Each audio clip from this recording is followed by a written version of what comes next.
لا يجب ان تكون عظيما لكي تبدأ، ولكن لابد ان تبدأ لكي تصبح عظيما. المقولة دي للمحاضر والمؤلف الامريكي زيج زيجلر. الصراحة هي مقولة مهمة جدا لأي حد بيفكر ان هو ينجح.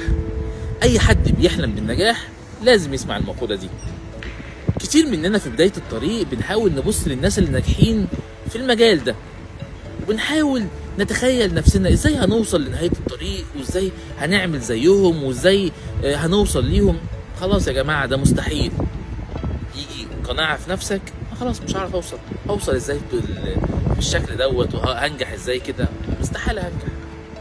وبننسى ان الناس دي برضو بدأت من بداية الطريق، من اول الطريق، من الصفر، وفي منهم من تحت الصفر. مشوار ال1000 ميل بيبدأ بخطوة، بس المهم خد الخطوة الأولى. المهم انك يكون عندك عزيمة وإرادة انك هتوصل، وانك هتحقق اللي انت عايزه.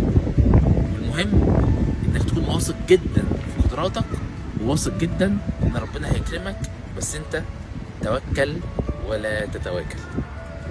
يا ريت تكتبوا لي في الكومنتات ايه احلامكم ونفسكم توصلوا لايه، وان شاء الله هتوصلوا لده في السنة الجاية. اللي هيكتب حلمه ان شاء الله هيوصل له. السلام عليكم.